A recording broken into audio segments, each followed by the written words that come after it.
Avez-vous une idée de la proportion des recrutements traités par un bureau de sélection? D'emblée, non, pas vraiment d'idée en termes de pourcentage d'augmentation.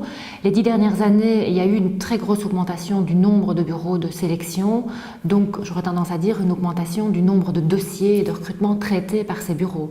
Chez ProSelect, en tous les cas, il y a eu une augmentation importante du nombre de recrutements traités, mais qui dépend aussi de notre activité commerciale, mais globalement, oui. Quels sont les types d'entreprises qui font appel au bureau de sélection? 3 grands types d'entreprises, les TPE, les PME pour la majorité et les grandes entreprises type TNT, Arcelor et bien d'autres. Les TPE, ça peut être une petite entreprise qui est active dans le négoce de pièces ferroviaires. Ils sont 2 personnes et ils cherchent à s'adjoindre une personne supplémentaire au département de la qualité, par exemple, pour gérer la qualité. Et ils font appel à ProSelect pour recruter leur 3e personne. Si ce sont des moyennes entreprises, quels exemples pourriez-vous nous citer, s'il vous plaît? Donc en termes de PME, de moyennes entreprises, on est dans une fourchette très large. En termes de nombre de personnes dans l'entreprise, ça peut être entre 40 et 250 personnes par exemple, voire plus. Nous travaillons avec des sociétés comme PME telles que Icarus, BEMAC, la société Spacebell aussi, Delta Tech. Voilà différents types d'exemples de PME pour lesquels nous recrutons des fonctions support, des fonctions de middle management, des fonctions techniques aussi en termes d'ingénieurs. Voyez-vous d'autres motivations à faire appel à du recrutement externe? C'est avant tout une question d'objectivité. On sait que chaque patron dans son entreprise est sensibilisé par son entreprise en tant que telle, donc faire un choix objectif et concret, c'est jamais simple. Moi-même personnellement, qui suis une TPE et qui dois recruter du personnel, je me fais aider par des personnes externes pour choisir mes employés dans la plupart du temps. Oui.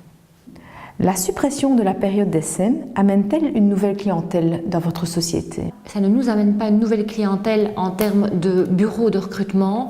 Si je compare à l'intérim, oui, ils ont plus de clientèle et certainement aussi un nouveau type de client parce que le CDI, sans période d'essai, ça peut apparaître comme un risque pour certains. Sincèrement, ici en bureau de recrutement, ça n'a pas diminué en termes de demande pour engager les personnes en CDI parce que voilà, c'est autre chose d'engager une personne en intérim ou en CDI. Donc pour répondre concrètement à la question, non, ça ne nous a pas amené une nouvelle clientèle que de supprimer la période d'essai. Quel est l'intérêt pour une entreprise de faire appel à plusieurs bureaux de sélection pour un même profil? Alors l'intérêt pour une entreprise de faire appel à plusieurs bureaux de sélection, il est présent pour certains recrutements. Notamment pour les recrutements, comme on les appelle, le mouton à 5 pattes, avec des compétences linguistiques élevées, des profils rares en termes de profession par exemple. Voilà, maintenant, sans vouloir prêcher pour ma paroisse, il y a ce souci d'efficacité qui est important aussi pour les entreprises et donc la plupart font confiance à un bureau en exclusivité et pas plusieurs. Mais voilà, donc il n'y a pas vraiment de plus-value ou d'intérêt, si ce n'est d'avoir un panel plus important de profils, si ce profil est vraiment très rare. Quels sont les profils les plus présents dans l'intervention d'un bureau de sélection? Globalement, les profils qualifiés, donc ça c'est le métier de ProSelect, et dans ces profils qualifiés, on retrouve plus de 50% de profils techniques, donc ingénieurs, informaticiens aussi qu'on peut classer dans les profils techniques, les professions plutôt électromécaniciens gradués avec des gestions d'équipe notamment, ce sont les profils les plus souvent demandés. Et puis vous avez les fonctions support, les fonctions vente également, couplées ou pas à du managérial, donc un directeur commercial ou un employé commercial. Voilà, ce sont les 2 fonctions qui sont demandées. Comment le consultant prend-il connaissance du poste à pourvoir au sein d'une entreprise? Chez ProSelect, on réalise un intake, un audit précis dans l'entreprise qui demande de bonnes heures de travail, de présence dans l'entreprise pour, au-delà de l'offre, de la mission et du profil recherché, nous puissions nous imprégner de la culture, de l'environnement, des types de personnalités dans le département et des informations qui ne sont pas concrètes et palpables dans un descriptif de fonction et qu'on ne peut que vivre au travers de cet audit dans l'entreprise. Donc voilà comment le consultant prend connaissance du poste à pourvoir. C'est sur le terrain. On n'hésite pas, par exemple, pour une fonction de commercial chez Knof, à aller s'asseoir dans la voiture du commercial et à bien aller en visite avec ce commercial pour bien se rendre compte de ce qu'est le métier commercial de cette personne à recruter. Donc là, ça c'est un exemple concret de comment le consultant prend connaissance du poste à pourvoir. Vous entendez via un bouche à oreille qu'une société recrute. Comment réagissez-vous?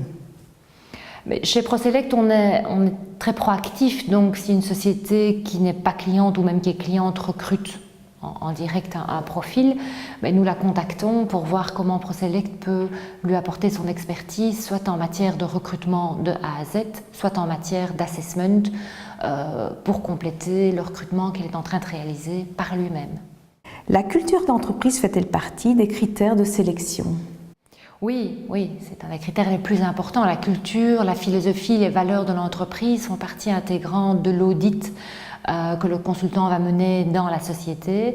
Et c'est d'ailleurs des questions principales qui nous permettent après de faire la bonne adéquation avec les candidats que nous allons rencontrer et qui sont en phase ou pas avec cette culture d'entreprise. Donc oui, c'est essentiel.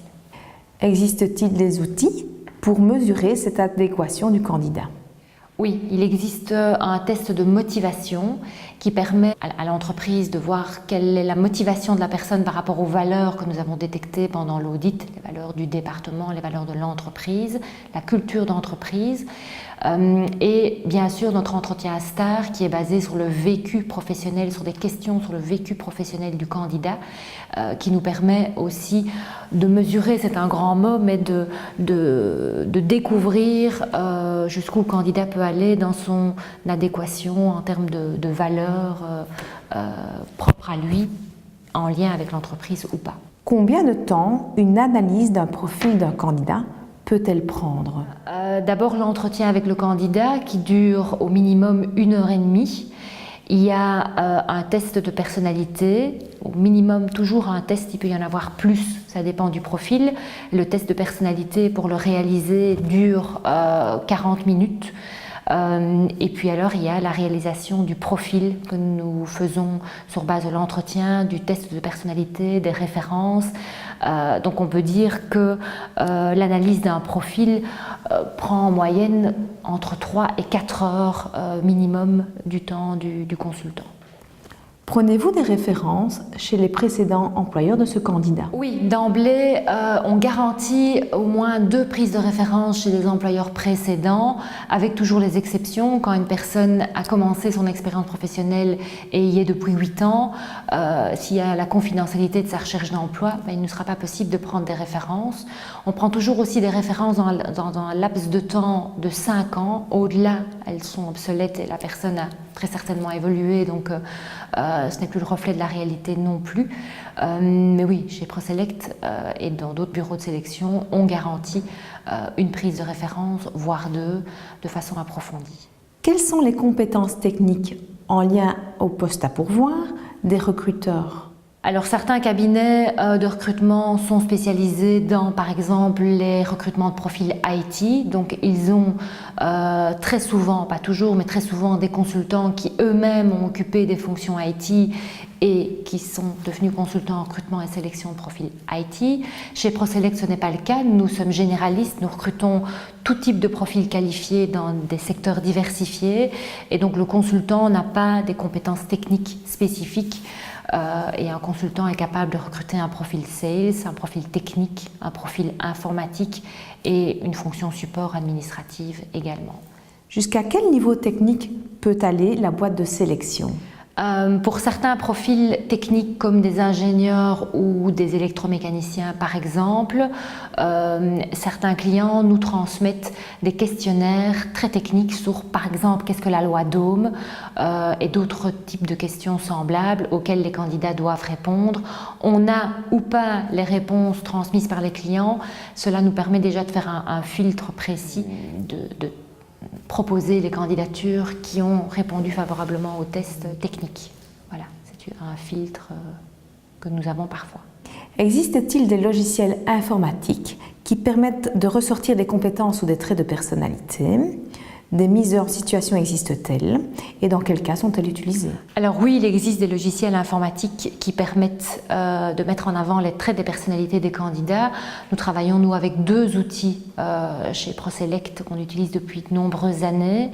Donc ça nous permet d'avoir des tests de personnalité, des tests plus à orientation gestion du stress, des tests concrets en termes de connaissances Word, Excel, connaissances linguistiques aussi. Donc là on part plus dans les tests plutôt des compétences techniques. Par rapport aux mises en situation, nous en réalisons régulièrement lors d'assessment pour des fonctions commerciales et des fonctions managériales, un directeur commercial, un directeur général, un responsable d'équipe par exemple.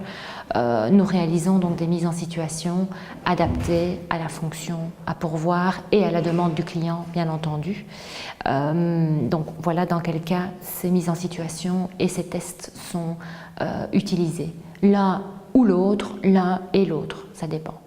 Quelles difficultés rencontrez-vous dans l'appréciation des compétences des candidats? On peut rencontrer des difficultés au niveau des compétences techniques. Par exemple, pendant l'entretien, un candidat nous parle de façon courante en anglais et les tests écrits d'anglais s'avèrent ne pas être bons.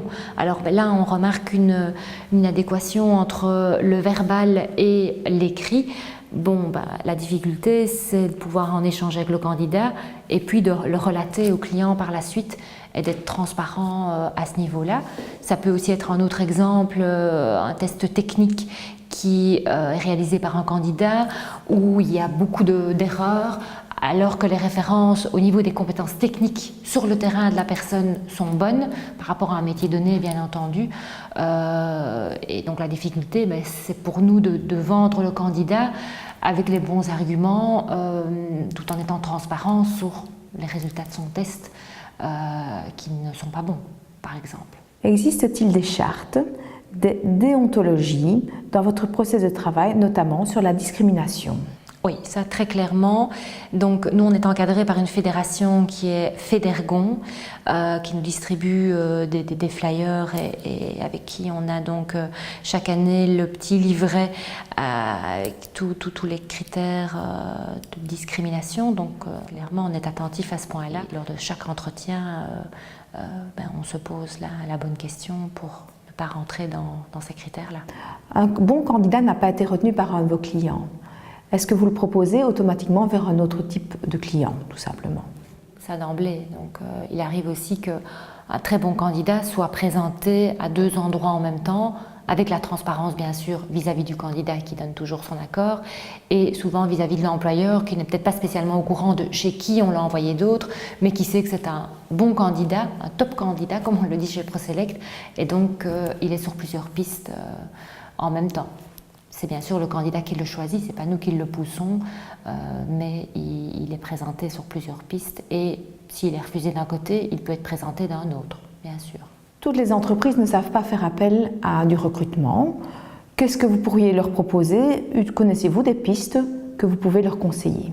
Il y a deux types de réponses à cette question-là. Oui, il existe bien sûr des outils pour les aider dans leur recrutement. Les outils comme le site du Forum que vous connaissez, Stepstone, Monster et bien d'autres sites que les entreprises peuvent utiliser en direct elle-même. Et parallèlement, ProSelect propose aussi, par rapport à ce constat-là, un service sur mesure à la carte pour les entreprises qui, par exemple, pour une question de budget, n'ont pas l'occasion de se payer l'ensemble du recrutement de A à Z. On morcelle alors notre service et on leur propose le service uniquement recrutement ou uniquement sélection. Donc eux recrutent, on rencontre leurs candidats finalistes, ou eux rencontrent les candidats finalistes et nous, on leur rédige l'annonce, on la place sur les bons canaux, on prescreen les CV, on pré-trie aussi les CV d'abord. Donc voilà, ça ce sont des services qui peuvent aider les entreprises qui ne font pas d'emblée appel au recrutement de A à Z. Quelle satisfaction tirez-vous de votre métier depuis toutes ces années ?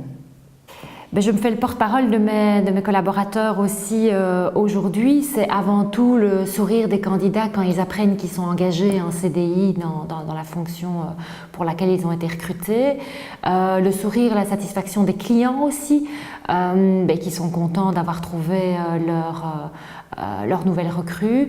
La satisfaction de voir leur département qui évolue grâce à une équipe et grâce à cette nouvelle recrue.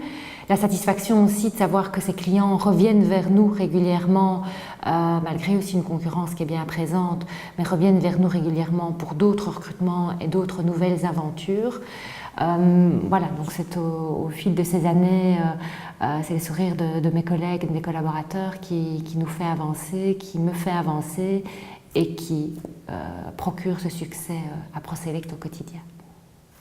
Voilà, pour terminer, je voudrais en tout cas vous remercier, Madame Van den Doren. Vous êtes la créatrice et responsable de la société ProSelect. Merci d'avoir accordé du temps à cette interview qui va pouvoir apporter un éclaircissement en tout cas à mes collègues sur la sélection et la présélection en tout cas. Merci beaucoup.